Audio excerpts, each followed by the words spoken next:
अस्सलाम वालेकुम जी, kitchen corner and vlogs में वेलकम जी। आज मेरे किचन में बन रही है मटन कढ़ाई, क्योंकि ईद उल ज़ुहा आने वाली है और हम आजकल ईद के हवाले से आपको दे रहे हैं रेसिपीज़। तो आए चलते हैं किचन में और बनाते हैं मज़ेदार सी मटन कढ़ाई।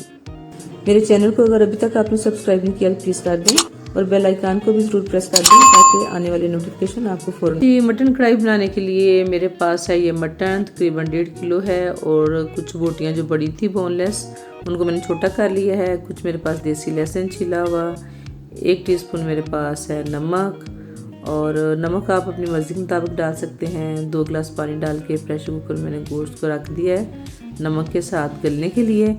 और अब मैं इसको लगाऊंगी वेट, और वेट में लगाऊंगी 7-8 मिनट का, और इतनी देर में गोश्त बहुत अच्छा सा गल जाता है। और जी गोश्त माशाल्लाह 7-8 मिनट वेट चलने के बाद गल गया है। अब हम करेंगे कुकिंग स्टार्ट। और इसके लिए लिए हैं मैंने 3 अदद प्याज जो कि मैंने गोल स्लाइस में काट लिए हैं। 1-2 इंच का अदरक का टुकड़ा लिया था, उसको मैंने चॉप कर लिया है। 3 अदद बड़े टमाटर थे छिलका उतार के, उनको भी मैंने ब्रीक कर लिया है, काट लिया है क्यूब्स में, तो अच्छे घुल जाते हैं। और ये स्पाइसेस हैं 1 टेबलस्पून मेरे पास सुरख मिर्च, हाफ टी स्पून हल्दी, और 1 टीस्पून ज़ीरा, हाफ टी स्पून काली मिर्च, और नमक, सूखा धनिया। ठीक है, तो ऑयल जाएगा, ऑयल है मेरे पास। अब माशाल्लाह बिस्मिल्लाह कढ़ाई हमने रख दी है और डालते हैं इसमें ऑयल। कोई हाफ कप मैंने इसमें डाला है ऑयल।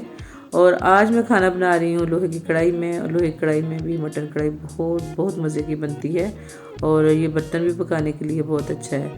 तो इसमें मैंने डाल दी हैं 2 अदद मोटी इलायची गरम मसाले वाली जो होती हैं, और 2 अदद दालचीनी के पीस।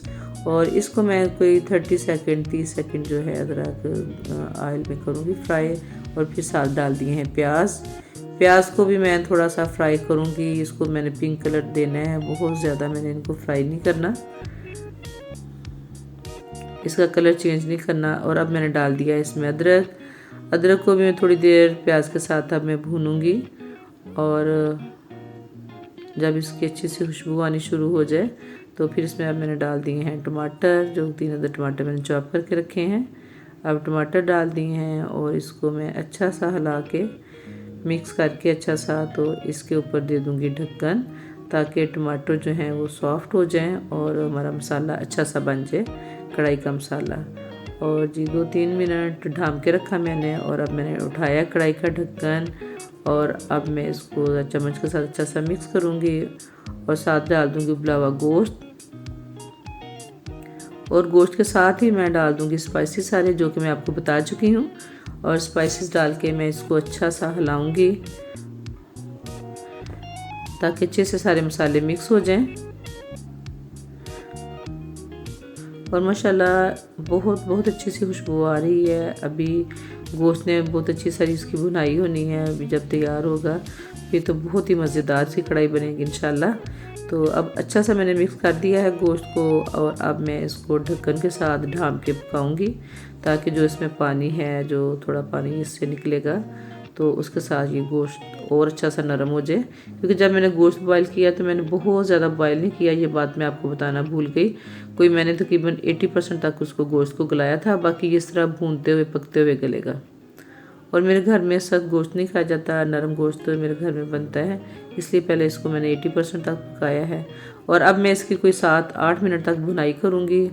और माशाल्लाह जी बहुत अच्छे से भुनाई हो रही है और बड़ी अच्छी खुशबू आ रही है।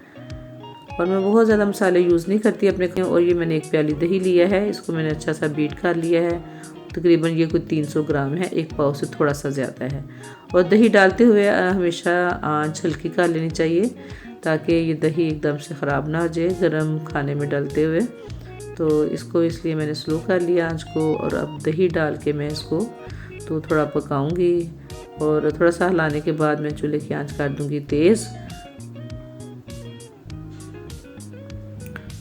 और अब हम इसकी अच्छी तरह भुनाई करेंगे और 3-4 मिनट, और 3-4 मिनट अच्छी सी भुनाई हो गई। और अब ये मेरे पास सब्ज़ मिर्चें हैं और इनके बीज मैंने निकाल दिए हैं, कुछ सब्ज़ हैं और कुछ बड़ी सुरख हो गई हैं, और ये दोनों कलर बहुत अच्छे लगते हैं। और अब मैं इनको अच्छी तरह मिक्स करने के बाद इसको दूंगी 2-3 मिनट का दम। और फिर हमारी कढ़ाई हो जाएगी मज़ेदार सी कढ़ाई तैयार। माशाल्लाह जी मज़ेदार सी कढ़ाई तैयार हो गई है। अब हम करते हैं इसको डिश आउट। तो कैसी लगी जी आपको हमारी आज की रेसिपी? पसंद आए तो वीडियो को लाइक करें, चैनल को सब्सक्राइब करें अगर अभी तक आपने चैनल को सब्सक्राइब नहीं किया तो, और अच्छा सा कमेंट भी ज़रूर कर दें। तो उम्मीद है कि आपको मेरी आज की रेसिपी पसंद आई होगी। दुआ में याद रखिएगा। अल्लाह ताला आपका हामी नासिर हो। मिलते हैं नेक्स्ट किसी वीडियो में। अल्लाह हाफिज़।